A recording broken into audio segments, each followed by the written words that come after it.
چند پاروں کی تفسیر کی اور اللہ کو پیارے ہو گئے. اگر وہ تفسیر مکمل ہو جاتی تو قرآن کا حق ادا ہو جاتا. شاہ عبدالعزیز محمد دہلوی جب مطالعہ کرتے، مطالعے کے دوران، کتاب دیکھنے کے دوران پیاس لگی اور اپنی امی جان سے کہا کہ پانی کا گلاس دیجیے، تو اتنے میں شاہ ولی اللہ تک یہ جملہ پہنچا تو شاہ ولی اللہ نے یوں کر کے افسوس کیا، ایسے اپنے پیشانی پہ وہ ہاتھ مارا کہ افسوس ہمارے خاندان سے علم رخصت ہو گیا. تو انہوں نے کہا کیسے؟ تو اس کو کتاب کے مطالعے کے دوران پیاس کا احساس ہوا کیسے؟ ہماری تو عادت نہیں ہے، جب ہم مطالعہ کرتے ہیں تو پھر دائیں بائیں کی ساری چیزیں بھول جاتی ہیں. تو ماں بھی ماں تھی، انہوں نے کہا ابھی بیٹے کا امتحان لیتی ہوں. انہوں نے پانی کے بجائے سرکہ پیش کر دیا. کیا پتہ چلے گا ان کو پینے کے ساتھ ہی معلوم ہوگا کہ میں سرکہ بھی استعمال کر رہا ہوں کہ پانی پی رہا ہوں. تو وہ سرکہ پی گئے، لیکن اب سب جنہوں نے سرکہ کھایا ہوگا وہ جانتے اس کا کتنا تلخ ہوتا ہے. لیکن اس پیاس کے دوران، مطالعے کے دوران وہ سرکہ پی گئے، لیکن ان کو احساس نہیں ہوا کہ میں نے سرکہ استعمال کیا یا پانی پیا ہے. یہ تو ان کا انتباہ علمی. اور دوسری چیز یہ تھی ہمارے بزرگوں میں تواضع، انکساری، عاجزی، اور وہ کبھی اپنے آپ کو عالم نہیں کہتے تھے. جب حضرت حکیم الامت مولانا اشرف علی تھانوی علیہ الرحمہ اور ان کے دیگر ساتھی جب ان کی دستار بندی کا پروگرام دارالعلوم دیوبند میں منعقد ہوا تو اس وقت حضرت تھانوی اپنے تمام ساتھیوں کے ساتھ ایک درخواست لے کر شیخ الہند کی خدمت میں حاضر ہوئے اور فرمایا حضرت ہم تو بہت نالائق ہیں، ہمیں تو کچھ پڑھنا ہی نہیں آتا اور آپ ہمارے دستار بندی کر رہے ہیں، ہمیں تو شرمندگی اور خجالت محسوس ہوتی ہے. تو حضرت شیخ الہند نے فرمایا یہی تو ہم نے جو جماعت تیار کی ہے وہ تو یہی ہے جو کبھی نہیں کہتے ہمارے میں، ہم عمل کرنے والے ہیں. یہ علم جب صحیح راستے سے آتا ہے تو علم سے جہاں تکبر پیدا ہوتا ہے وہاں اہل علم کی صحبت میں بیٹھنے سے انسان کے اندر تواضع آتی ہے. اور ان کے یہاں شہرت نام کی کوئی چیز نہیں تھی.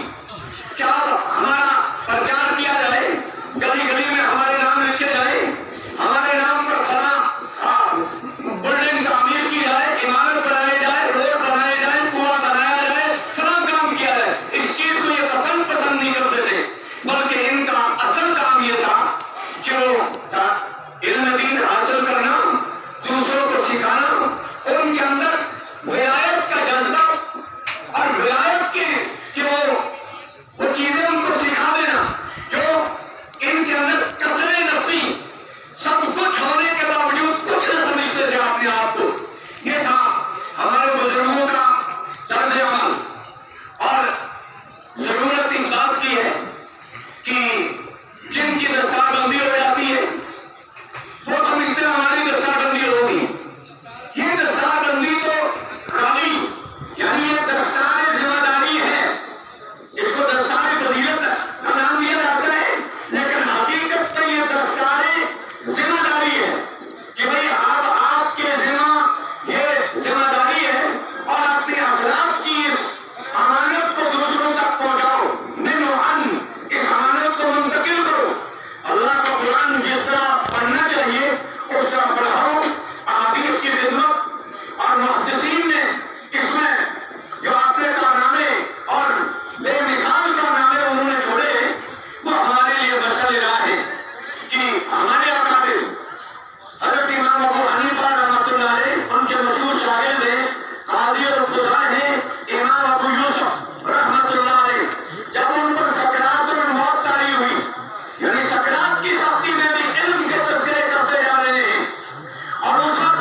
حدیث کے اندر فن حدیث میں بڑا درد پیدا کیا تھا. انہوں نے کئی لاکھ حدیثوں کو حفظ کیا تھا اور اس میں میں نے کل سنایا تھا کہ جہاں پر کسی کو اللہ کمال دیتے ہیں ساتھ میں ان کے حاسدین کھڑے ہو جاتے ہیں. حسد کرنے والے حسد کرتے ہیں لیکن حسد کرنے والے کرتے رہتے ہیں, جلنے والے جلتے رہتے ہیں اور اللہ ان کو اجر دیتے رہتے ہیں. علماء نے لکھا ہے کہ بادشاہ وقت کے خدمت میں ایک شخص آیا اور انہوں نے کہا بادشاہ کی شان میں اشعار مت دیے. بادشاہ تو ہوتے ہیں ایسے بھولے والے مزاج کے, تھوڑی سی تعریف کر دی تو انہوں نے ان پر انعامات کی بارش کر دی, چند درہم ان کو دے دیے. اور اس کے بعد ان کا حسد کرنے والا ایک وزیر موجود تھا. اس نے کہا بادشاہ سلامت, انہوں نے یہ اشعار خود نہیں کہ یہ فلاں کے اشعار تھے, انہوں نے آپ کی طرح منسوخ کر کے آپ کی شان میں کہہ دیے. یہ انعام کا مستحق نہیں ہے, یہ رقم اس سے واپس آنی چاہیے. بادشاہ نے کہا میرا مزاج یہ نہیں ہے میں کسی کو دے کر واپس لوں, مجھے تو شرم آتی ہے. انہوں نے کہا میں لوں گا واپس, میں ان سے ایک سوال کروں گا, اس کا جواب دے دیا تو ٹھیک ہے, نہیں دیا تو میں رقم واپس لوں گا. انہوں نے کہا ٹھیک ہے آپ کریں. تو انہوں نے کہا یہ بتاؤ کہ بادشاہ کی ہتھیلی پر بال کیوں نہیں؟ اب ظاہر اور کس کی ہتھیلی پہ بال ہے آپ ہی دیکھ لو ذرا, اگر آپ کو شک ہے. کہا بادشاہ کی ہتھیلی پہ بال کیوں نہیں,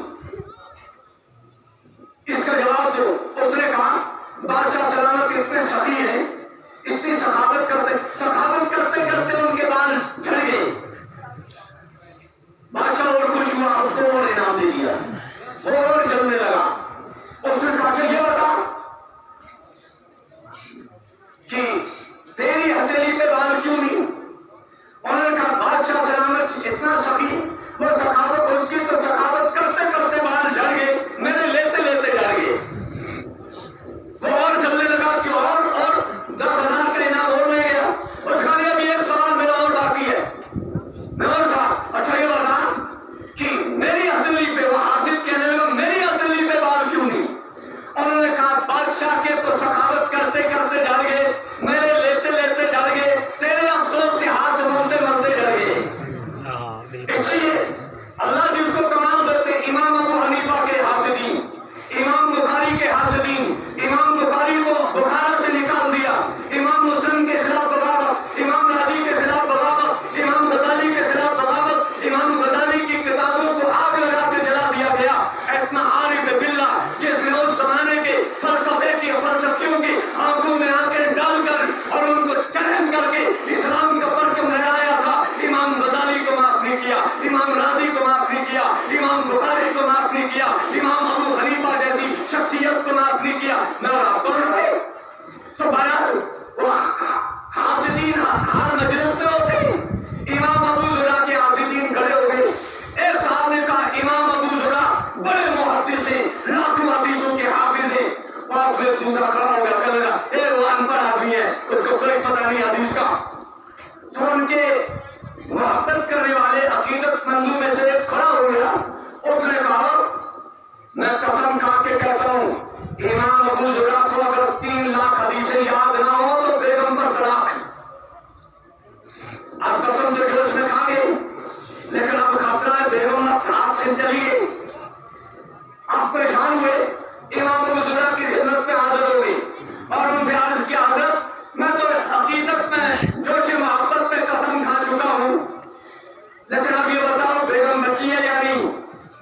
تو امام صاحب نے فرمایا اس سے زیادہ کی قسمیں کیوں نہیں کھائی؟ اگر 5 لاکھ تک کی قسم کھاتے تو آپ حانث نہیں ہوتے تھے. یعنی وہ حدیث, اتنے حدیث کے ماہرین جب وہ دنیا سے جا رہے ہیں اس حال میں, کیا پر سکرات کی سختی جاری ہے؟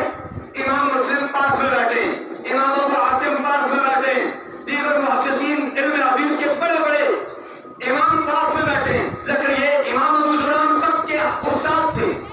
اب ظاہر ہے استاد کے سامنے یہ لب کشائی نہیں کر سکتے. استاد سکرات الموت کی اس سختی میں مبتلا ہے, لیکن طلبہ ہمت نہیں کرتے کہ ہم ان کو کلمے کی تلقین کر دیں.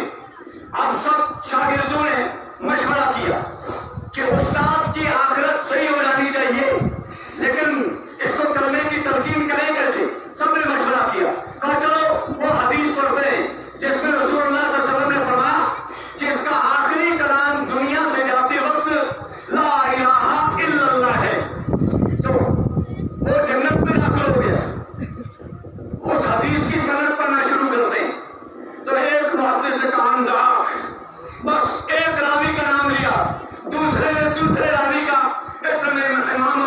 کی زبان پر پوری سند حدیث آ گئی اور وہ حدیث پڑھنے لگے. پڑھتے پڑھتے معاذ بن جبل رضی اللہ عنہ قال قال رسول اللہ صلی اللہ علیہ وسلم من آخر کلامہ من الدنیا شہادت اللہ الہ الا اللہ. اسی کے ساتھ وہ اللہ کو جاری ہو. تو اور پھر اگلا جملہ دیگر محدثین نے مکمل کیا داخل الجنہ. یہ محدثین نے پڑھا یعنی علم کے ساتھ اتنا گہرا ان کا تعلق ہوتا تھا. ضرورت اس بات کی ہے جب ہمارے اندر جذبات پیدا ہوتے کسی کی دستار بندی ہوتے دیکھتے چاہے وہ عالم فاضل بنا ہو چاہے وہ مفتی بنا ہو چاہے وہ حافظ بنا ہو جب ان کی دستار بندی ہوتی ہے دوسروں کے اندر جذبہ پیدا ہوتا ہے اور وہ کہتے ہیں یا اسی طرح تبلیغی جماعت کے اندر لگنے والے جب وہ چلا دیتے ہیں 4 مہینے دیتے ہیں اور ان کے اندر جذبہ پیدا ہوتا ہے نہیں ہم قرآن کے حافظ بننے چاہیے. لیکن جب ان چٹائیوں پہ بیٹھتے ہیں جب رگڑے لگتے ہیں آپ اس کو سمجھ آتی ہے یہ مسئلہ تو کوئی چھوٹا مسئلہ نہیں ہے. پھر اب ڈگمگا جاتے ہیں. کتنے طلبہ آئے چلے گئے اور اسی سال یہاں گنبن سے تعلق رکھنے والے 2 طالب علم آئے اور بڑی سفارشیں لے کر دی داخلہ ہو جائے. ہوا صرف رات کو رہے اور صبح